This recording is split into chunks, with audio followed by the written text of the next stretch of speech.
ADB news కి స్వాగతం. ముందుగా ముఖ్యాంశాలు. ఎయిర్పోర్ట్ విషయంలో అనుకుంటా గ్రామస్తులకు న్యాయం చేయాలి.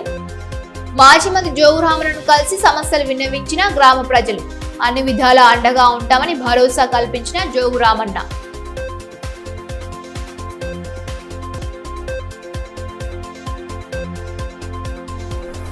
పర్యావరణ పరిరక్షణకు పాటుపడాలి.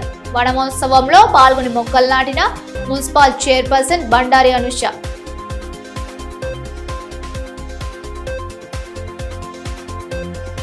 సిసిఐ పరిశ్రమ పునఃప్రారంభం అంశంపై కేంద్ర హోంమంత్రి అమిత్ షా ఇచ్చిన హామీపై స్థానిక ఎంపీ ఎమ్మెల్యేలు ప్రజలకు స్పష్టత ఇవ్వాలని మాజీ మంత్రి జోగు రామన్న డిమాండ్ చేశారు. సిపిఐ సాధన సమితి నాయకులు స్థానిక ఎంపీ ఎమ్మెల్యేలు నేరుగా కలిసి పరిశ్రమ పునఃప్రారంభం కోసం విజ్ఞప్తి చేసినప్పటికీ ఈ విషయాన్ని కేంద్ర ప్రభుత్వం దృష్టికి ఎందుకు తీసుకురావడం లేదని ఆయన ప్రశ్నించారు. సిసిఐ సాధన సమితి ఆధ్వర్యంలో చేపడుతున్న రిలే నిరాహార దీక్షలు గురువారానికి 12వ రోజుకు చేరుకున్నాయి. సుభాష్ నగర్ కు చెందిన యువత దీక్ష శిబిరంలో పాల్గొనగా మాజీ మంత్రి జోగు రామన్న శిబిరాన్ని సందర్శించి దీక్షాదారులకు సంఘీభావం తెలిపారు. ఈ కార్యక్రమంలో అన్నెల వసంత్, ముక్కుల నరేష్, దిగొండ అశోక్, శేఖర్, షేక్ సలీం, వంశీ, విలీన్, రాహుల్, ఉషారెడ్డి, దస్తగిరి, సందీప్, కమిటీ సభ్యులు యూనిస్ అగ్గుని, విఘ్నగిరి నారాయణ, కొండ రమేష్, లోకారి పోషెట్టి, వెంకట్ నారాయణ, ఈశ్వర్ దాస్, జయసింగ్ తదితరులు పాల్గొన్నారు. ఈ సందర్భంగా మాజీ మంత్రి జోగు రామన్న మాట్లాడుతూ సిసిఐ పరిశ్రమ పునఃప్రారంభం అయితే సుమారు 6,000 కుటుంబాలకు ప్రత్యక్షంగా పరోక్షంగా ప్రయోజనం చేకూరే అవకాశం ఉందని అన్నారు. ఇలాంటి కీలకమైన పరిశ్రమను రాజకీయ కోణంలో చూడడం ఎంతవరకు సమంజసమని ప్రశ్నించారు. యువత భవిష్యత్తు, స్థానిక ప్రజల ఉపాధి అవకాశాలను దృష్టిలో పెట్టుకుని ఎంపీ ఎమ్మెల్యేలు చొరవ తీసుకోవాలని సూచించారు. ఎన్నికల సమయంలో ఆదిలాబాద్ పర్యటనను వచ్చిన కేంద్ర మంత్రి అమిత్ షా సిసిఐ పరిశ్రమను పునఃప్రారంభిస్తామని ఇచ్చిన హామీపై స్థానిక ఎంపీ ఎమ్మెల్యేలు ప్రజలకు స్పష్టత ఇవ్వాలని డిమాండ్ చేశారు. కేంద్ర దృష్టికి ఈ అంశాన్ని తీసుకెళ్లి పరిశ్రమ పునఃప్రారంభానికి కృషి చేయాల్సిన బాధ్యత ప్రజాప్రతినిధులపై ఉందని అన్నారు. యువకులు, పెద్దలు, వార్డు కౌన్సిలర్తో పాటు మరి ఈరోజు దీక్షలో పాల్గొన్నటువంటి వసంత బృందానికి పేరు పేరు నమస్కారాలు. ఈ సందర్భంగా సూటిగా ఎమ్మెల్యే, ఎంపీ గారిని ప్రశ్నిస్తుంది. మేము చాలా స్పష్టంగా సిసిఐ సాధన కమిటీ మీకు కలిసినప్పుడు అడిగింది, నువ్వు సిసిఐను ప్రైవేట్ తీసుకొస్తావా, తీసుకురా, ఇంకా చాలా మంచిది. మేము ఆదిలాబాద్ ప్రజలు, యువకులు, నిరుద్యోగ యువకులు అభినందిస్తాం. కానీ ఇప్పుడు ఉన్నటువంటి సిసిఐ మీ అమిత్ షా గారే 18లో బహిరంగ సభలు చెప్పిండా లేదా? స్వయంగా మీ హోమ్ మినిస్టర్ 12 ఏళ్ళు అయిపోయి 13 ఏళ్లలో నడుస్తుంది మీ ప్రభుత్వం, భారతీయ జనతా పార్టీ. స్పష్టంగా అసలు మీకు ఉన్నటువంటి సిసిఐని పునరుద్ధరించడానికి, పునఃప్రారంభించడానికి మీకు ఇబ్బంది ఏందని చెప్పి అడుగుతున్నాం. స్వయంగా మీ కేంద్ర మంత్రి చెప్తాడు, సిఎండి చెప్తాడు, మేము తయారున్నాం. రాష్ట్రం 250 కోట్లు ఇస్తే మళ్ళీ మనం రాయితీని ఇచ్చి మినరల్స్ ఏదైతే అగ్రిమెంట్ ఈ 30కి అయిపోతుంది, 2030కి దాన్ని ఎక్స్టెన్షన్ చేయడానికి మళ్ళీ ఒకటి ఫైల్ పంపిస్తే మాతో చెప్పిన మాటలు మేము చెప్తున్నాం. ఇవి నిజమా, అబద్ధమా, కాదా? స్వయంగా ఎమ్మెల్యే గారు, ఎంపీ గారే మీ కేంద్ర మంత్రి దగ్గరికి వెళ్ళి ఇట్లా ఆదిలాబాద్ సిసిఐ సాధన కమిటీ వాళ్ళు వచ్చిండ్రు, వాళ్ళు ఇట్లా చెప్పి ఇక్కడ ప్రచారం చేస్తా ఉన్నారు, నిరాహార దీక్షలు చేస్తా ఉన్నారు, 12 రోజు అయింది. నిజంగానే చేస్తామని అనుకుంటే మీరే ఈ సాధన కమిటీ తీసుకుపోయి మీ ఆధ్వర్యంలోనే ప్రకటించమని చెప్పి కూడా మీకు విజ్ఞప్తి చేస్తుంది. ఇదేదో పట్టింపులకు, పంతాలకు బీఆర్ఎస్ పార్టీలకి ఇది క్రియేట్ వస్తుంది, జోగు రామన్నకి క్రియేట్ వస్తుంది అంటే మరి 6,000 కుటుంబాలు మీకు ముఖ్యమా? 6,000 కుటుంబాల బతుకులు బాగుపడితే వాళ్ళకి ఉద్యోగాలు వస్తే నీకు ఇబ్బందా? ఒక జోగు రామన్న క్రెడిట్ గురించే నువ్వు ఆలోచిస్తున్నావు తప్ప మరి మిగతా 6,000 కుటుంబాల గురించి నీ ఆలోచన ఏంది? దీని గురించి ప్రకటన చెప్పని చెప్తున్నాం ఎమ్మెల్యే గారు, ఎంపీ గారు. ఇంకా ఏదేదో మాట్లాడుతున్నారు. 10 ఏళ్ళు ఏం చేసిన నీ కన్నుంటే కన్ను లేని కబోతు లెక్క మాట్లాడదు. 2014 నుంచి 2017 వరకు ఎన్నికల వరకు మేము స్వయంగా నేను అప్పటి ఇంద్రకరణ్ రెడ్డి మా మంత్రి, మీ ఇప్పటి ఎంపీ గూడెం నగేష్, రాతోడు బాపురావు ఎమ్మెల్యే, మీ దోస్త్ ఇచ్చోడు అశోక్, మా ఫోటోలో ఉన్నాయి చూడు ఒకసారి. వీళ్ళందరినీ ఎందుకు తీసుకుపోయినాం? అప్పుడు ఒకటే పార్టీ తీసుకుపోయినాం. వాళ్ళు అడగండి, వాళ్ళ నెత్తి మీద గింజలు పోసి అడగండి. మీ నగేష్ పార్లమెంట్ సభ్యుడు కదా, అతని జాతరలో శివాలయం ఉంది కదా, శివాలయం మీద పోయి అక్కడ ప్రమాణం చేస్తాం. మేము చేస్తాం కదా, ప్రమాణం చేస్తాడా? జోగు రామన్న చెప్పేది తప్పు. నేను అనంత గీత దగ్గరికి వెళ్ళలే, అనంత గీత చేస్తామని చెప్పలే, కేటీఆర్ లేక ఇయ్యలే, కేసీఆర్ లేక ఇయ్యలే, కేటీఆర్ లేఖల కండిషన్లు పెట్టలే. ఇవి నీ ఎంపీ, ఇప్పుడు ఎంబడిన ఎంపీ కదా ఆయన చెప్పమని మేము సత్యాలు మాట్లాడుతున్నాం. మేము 14 నుంచి ఎలక్షన్ దాకా ఎంబడి పడితే అరే ఇదేదో క్రెడిట్ మాత్రం బీఆర్ఎస్ పార్టీకి పోతుందని చెప్పి మీరు ఎమ్మెల్యే ఎలక్షన్ భయపడి అమిత్ షాని తెప్పించి అమిత్ షా తోటి మీరే బహిరంగ సభలో చెప్పించిన అవసరం వచ్చింది. మీరు ఓడిపోతున్న భయంతో మీ అమిత్ షా గారు బహిరంగ సభలో ప్రకటన చేసింది చెప్తుంది. అది తప్ప ఒప్ప, అది అమలు చేస్తావా కాదా, ఇబ్బంది ఏదో చెప్పమని చెప్పి ఇలా మా సుభాష్ నగర్ సోదరులకు పెద్దలందరి సమక్షంలో, మా పార్టీ అందరి సమక్షంలో, సిసిఐ సాధన కమిటీ ఆధ్వర్యంలో ఎమ్మెల్యే ఎంపీ గారు డిమాండ్ చేస్తున్నాం. తస్మాత్ జాగ్రత్త. పర్యావరణ సంరక్షణకు ప్రతి ఒక్కరూ పాటుపడాలని మున్సిపల్ చైర్పర్సన్ బండారి అనుష అన్నారు. పట్టణంలోని గాంధీ పార్క్ లో నిర్వహించిన వన మహోత్సవ కార్యక్రమంలో ఆమె ముఖ్య అతిథిగా హాజరయ్యారు. అధికారులు సిబ్బందితో కలిసి మొక్కలు నాటి వాటిని సంరక్షించాలని సూచించారు. ఈ సందర్భంగా మున్సిపల్ చైర్పర్సన్ బండారి అనుష మాట్లాడుతూ పర్యావరణాన్ని కాపాడడం ప్రతి ఒక్కరి బాధ్యత అని పేర్కొన్నారు. ప్రస్తుతం పెరుగుతున్న కాలుష్యం, వాతావరణ మార్పులు మన జీవితాలపై ప్రతికూల ప్రభావం చూపుతున్నాయని, వీటి పరిస్థితుల్లో చెట్లు మొక్కలు నాటడం అత్యవసరమని అన్నారు. పట్టణ ప్రజలు ప్రతి ఒక్కరూ తమ ఇళ్లలో కనీసం మొక్క నాటి దాన్ని సంరక్షించాలని పిలుపునిచ్చారు. మొక్కలు పెంచడం ద్వారా పర్యావరణ సమతుల్యతను కాపాడడంతో పాటు భవిష్యత్ తరాలకు స్వచ్ఛమైన ఆరోగ్యకరమైన వాతావరణాన్ని అందించవచ్చని ఆమె తెలిపారు.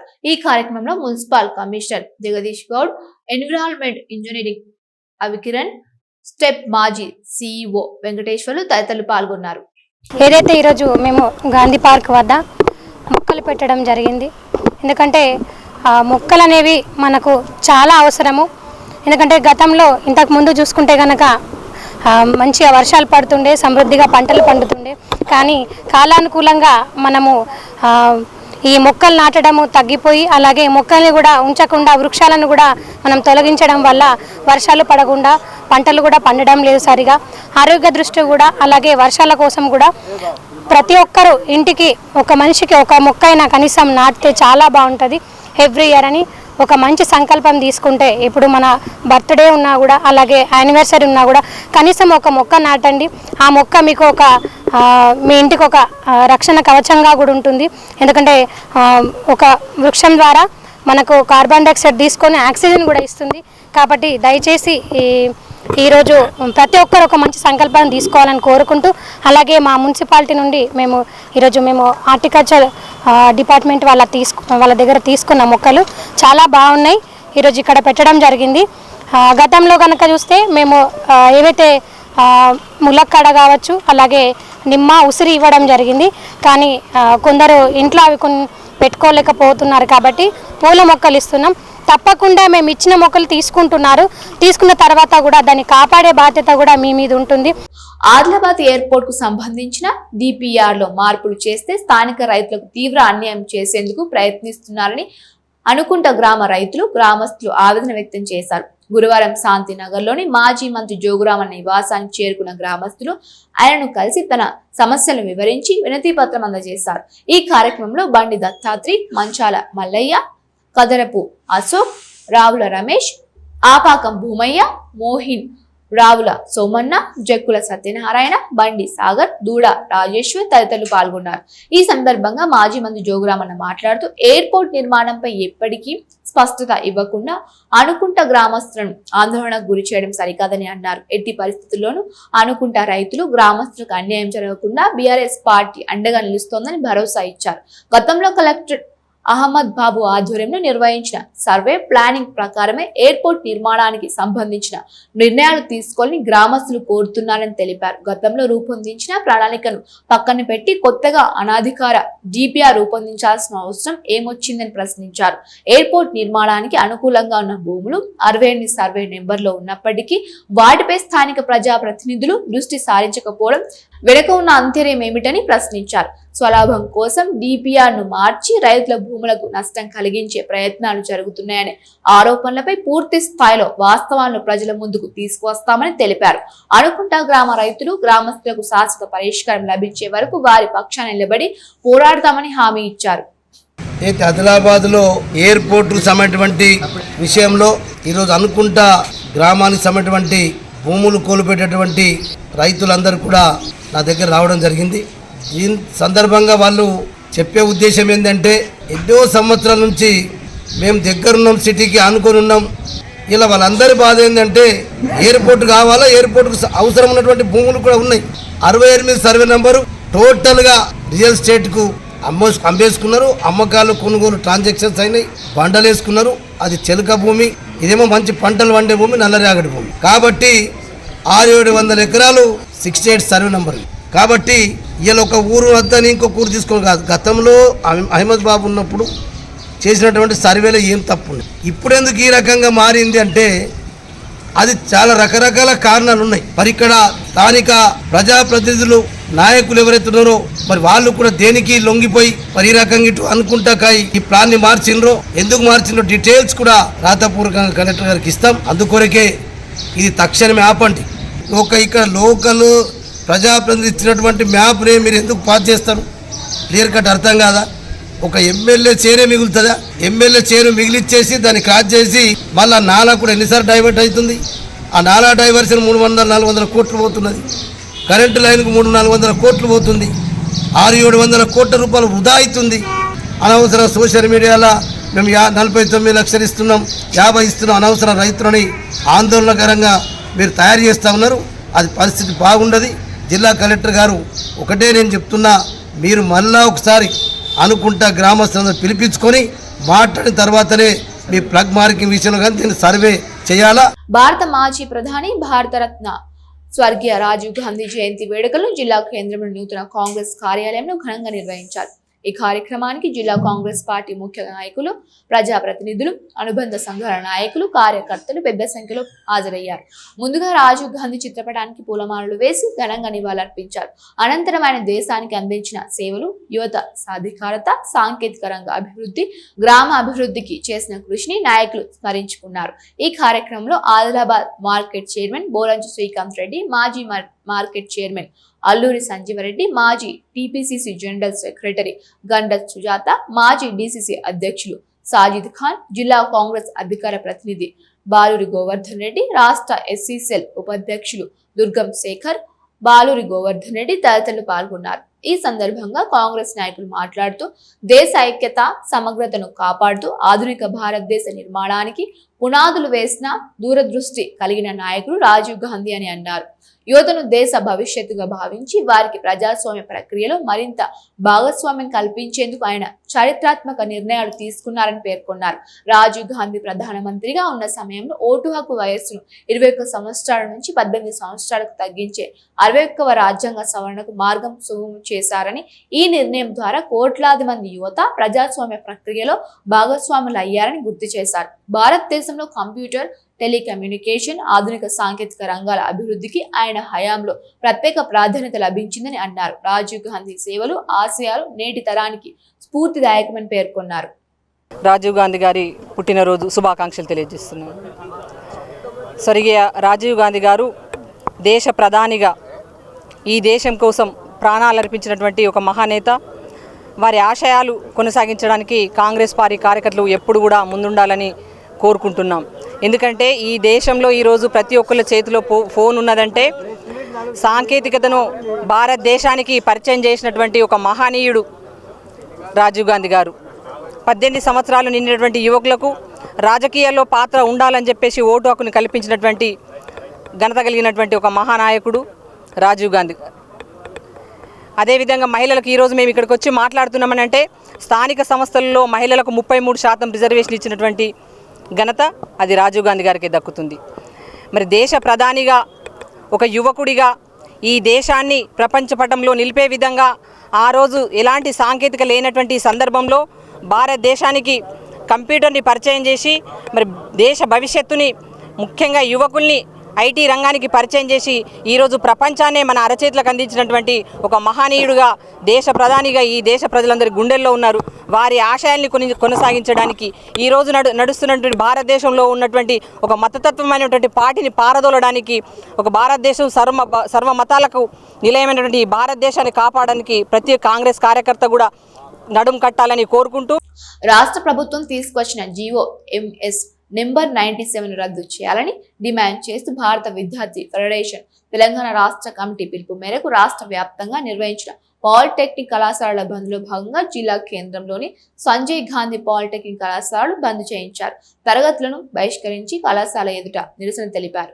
జీవోను వెంటనే రద్దు చేయాలని డిమాండ్ చేస్తూ పెద్ద ఎత్తున నిరసన నినాదాలు చేశారు. ఈ కార్యక్రమంలో SFI నాయకులు Nitin, Radheshyam, SK Machar, DYFI co convener Sirigiri Prashanth, Charan తదితరులు పాల్గొన్నారు. ఈ సందర్భంగా SFI జిల్లా అధ్యక్షులు S ఇషాంత్ మాట్లాడుతూ రాష్ట్ర ప్రభుత్వం తీసుకువచ్చిన జీవో నెంబర్ 97 పాలిటెక్నిక్ విద్యార్థుల భవిష్యత్తును ప్రశ్నార్థకంగా మార్చిందని అన్నారు. SB TET బోర్డు పాత్రను పరీక్షించాలని, విద్యార్థులపై ఫీజు భారం పెంచకూడదని డిమాండ్ చేశారు.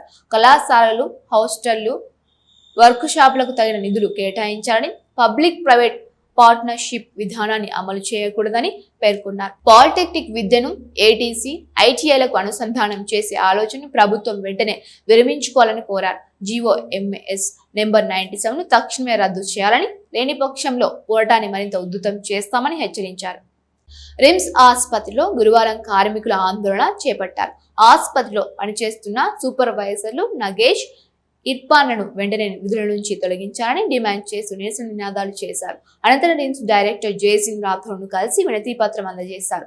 ఈ సందర్భంగా కార్మికులు మాట్లాడుతూ సంబంధిత సూపర్వైజర్లు తమపై అసభ్య పదజాలం చేస్తూ అవమానకరంగా ప్రవర్తిస్తున్నారని వాపోయారు.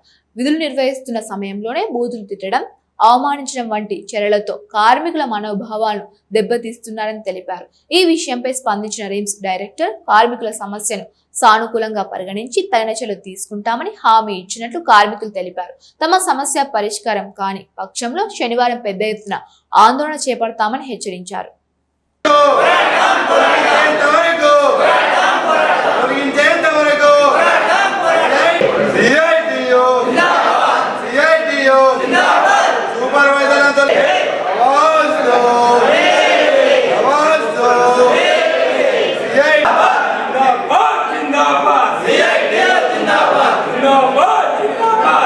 కొత్తగా సార్ నియమించింది ఇద్దరిని వ్యక్తుల్ని.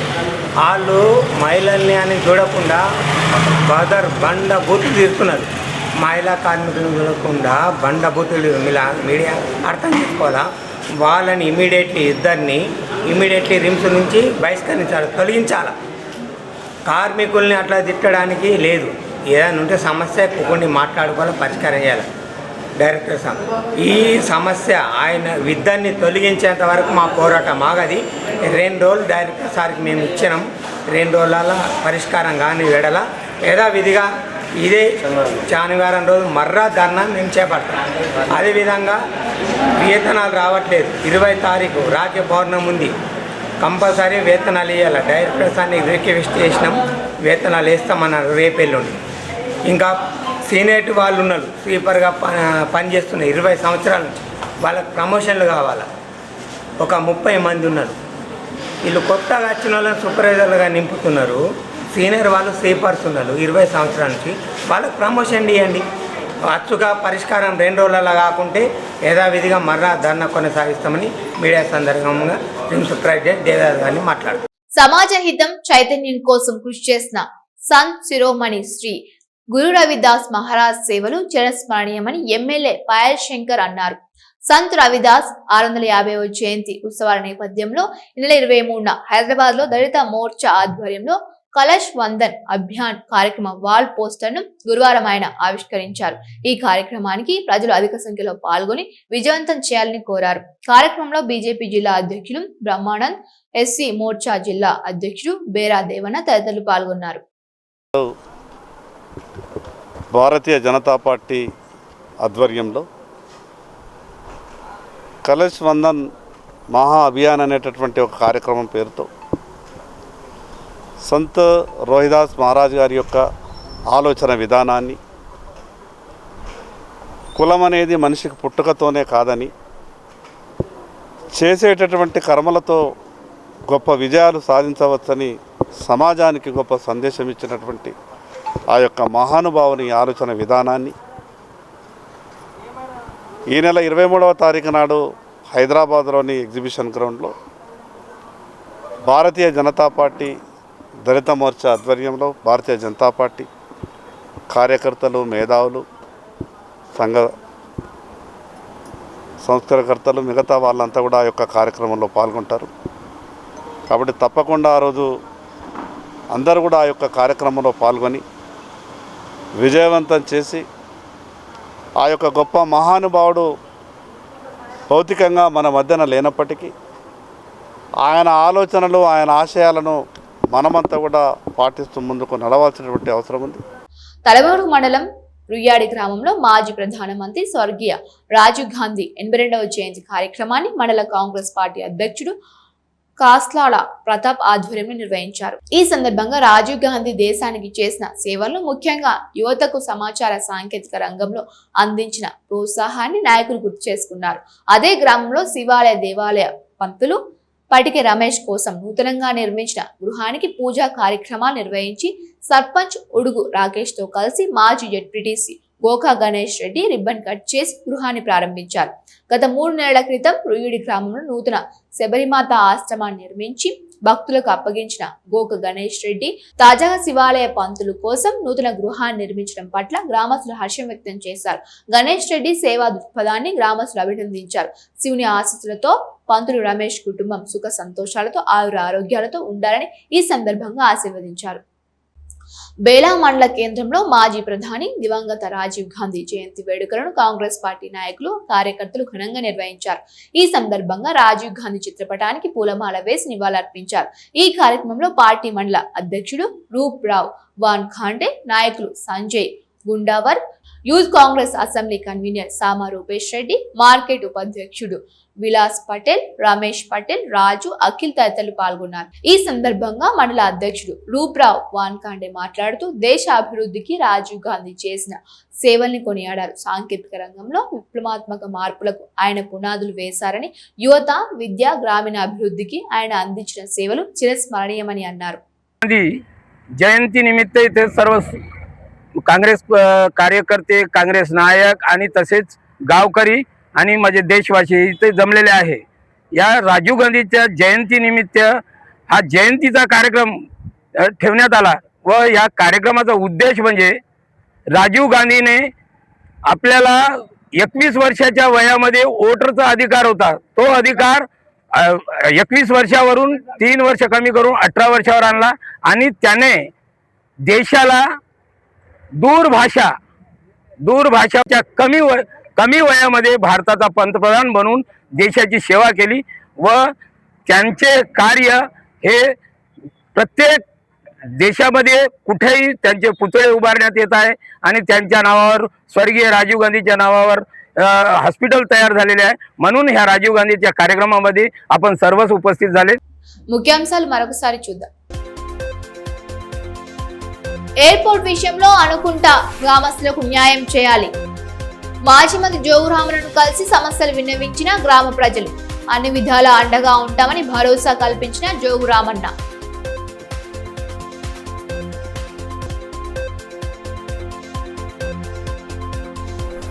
పర్యావరణ పరిరక్షణకు పాటుపడాలి. వనమహోత్సవంలో పాల్గొని మొక్కలు నాటిన మున్సిపల్ చైర్పర్సన్ బండారి అనుష.